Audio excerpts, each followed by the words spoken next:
everybody, how y'all are? We'll do something else. This old, I bought this a while back at the workshop, 10 onion, knife sharpener. I'll tell you what, it gets these knives stupid sharp. Now watch that so I don't cut my fingernails off. Anyway, the only problem is that I'm left-handed and this isn't. It is set to be this way, set this way, so you're holding it, you're mashing the trigger, and you're dragging the knife across on either side here. And you have to have that trigger able to move to be able to turn it on and off, because when you get the tip of the knife into the center of this, you want to stop it, otherwise it'll grind the tip off. Well, that's fine and dandy if you're right-handed. The other thing is that if you see here, the speed control is underneath here. And when you're right-handed, it'll keep tending it to run it slower. And when you're running about slower, that's not as critical as if you got it running too fast, because then you're grinding too much. But when you're left-handed, it's putting pressure on and turning it into the opposite direction, so it's constantly speeding this up. Well, I came across with a couple of fixes. The first one is foot pedal. Set this bad boy down on there, hit the foot pedal, and I found that I have to turn this foot pedal so it's backwards, so this way it's a little bit more sensitive and it'll start and stop. If I get over here, I got to stand on that pedal and it gets uncomfortable, whereas over here I just have to hit the tip. But it works. It works good. So now I'm set up so that I can stand there like this and I can draw. The thing is that every once in a while it'll tip. It's not going to fall over, but it's got that little bit of movement. And that little bit of movement is like, uh-oh. So I put my hand here to hold it. Well, that's a little bit of a problem when you got a long knife. So, what I'm going to do is I'm going to make a pedestal for it, so this way I can clamp it down and be able to sharpen it pretty much hands-free and just leave my hand out of the way here. Now, I kind of knew that I was going to want to make a mount for this when I bought it. And when it came packaged and all this fancy stuff, it came with it was actually screwed down to the bottom of the package. And this piece of cardboard assembly here is about 1/4 inch. So, and you can see I saved all the hardware. So what I'm going to do, or what I did, is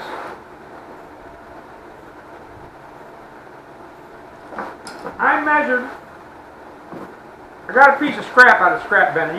I don't know if you can tell, but it is not the squarest thing in the world. So I went and I measured out about the length, marked it, put a mark across it, marked center off of what's a little bit squarer end than the rest of it, and mark my center holes, because I kept this as a template. Set it up over here, put my holes through it. Now, since this is 1/4 inch, I've got to go in, and this is 3/4, I've got to go in about drill in about 1/2 inch. I don't have a stop on this, so this is going to be creative. But what I'm going to do is I'm going to set and counterbore the holes for that depth. Then I'm going to drill a hole that size. I'm going to use a screw hole in the bottom to mount it all together. I'm not going to bore you with all the setup and all that kind of stuff. We'll just go ahead and do it, and with the beauty of video, I'll be right back. Okay, so what did I do? Put my template away. Okay, I wrote it down for you. It's 8.5 inches long. It's 5 1/4 inches wide. I use for these here, I use a 1 1/4 inch Sharpener bit.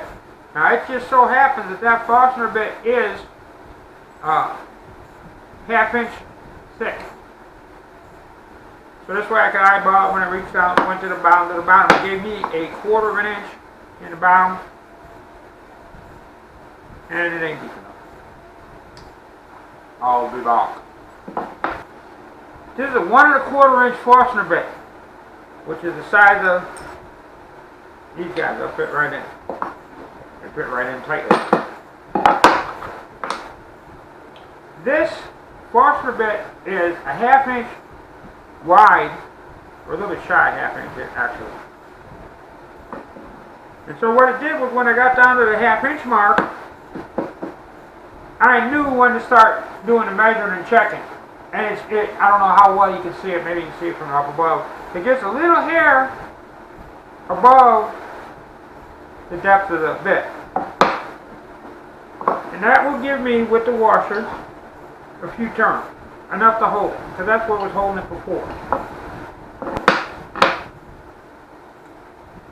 Okay, so the center hole, I use a 5/16 inch drill bit for that, and that gives me a little bit of end play in case my measurements weren't exactly right.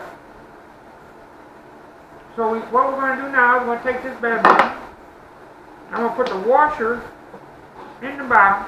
This is the bottom, by the way.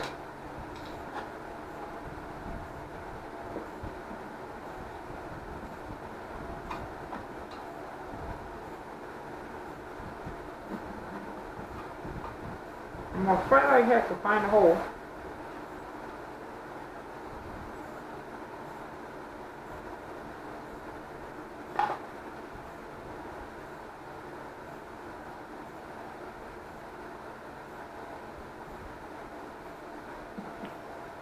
What the hell, I found the back hole.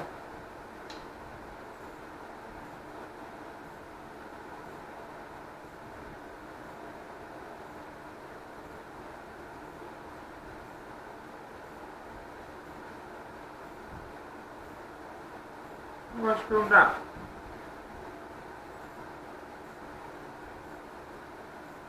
Line it up with the front hole.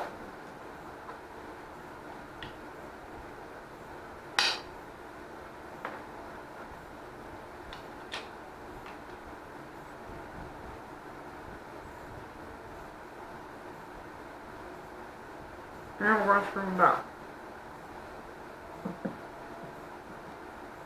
I'm only going to do it finger tight.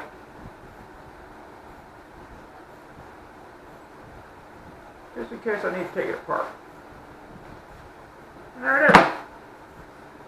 You set this over on the side like so. Oh, I guess I can't. I'll have to do it over here one. You set this over on the side like so.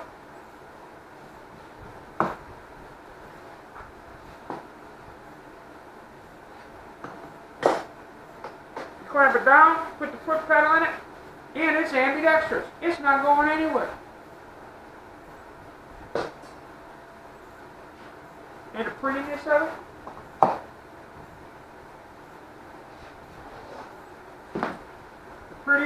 it, is it will fit in my sharpening case, which holds all kinds of stuff. Now, let me give you a little review about this. I am on the second set of belts. I've had this thing, oh, I don't know, a little bit. And it's a real nice sharpening little tool. You have to get used to the fact, I know you're not going to be able to see this. You have to get used to the fact that when you look at the edge isn't flat like you would like a normal, or what we're used to looking at working on stones and stuff like that, which instead is kind of rounded, which is not a good edge for like planer bits or planer plates. And it can be a problem when you're using chisels. But I have a set of older chisels, well, like my common use chisel, I sharpen all the time, and I don't have a sharpener right now to put a flat edge on it. I'm working on getting one. I had a whetstone or an oil stone, and it has passed away. That's what old age does. Anyway, so instead I've been using this guy, and it'll get those boogers stupid sharp. Now it's ambidextrous. So if you're left-handed, or even if you're right-handed, you can use a flip switch. There's a little lock here, and you can set that thing up, and you can just use it as like a bench grinder or a bench sharpener.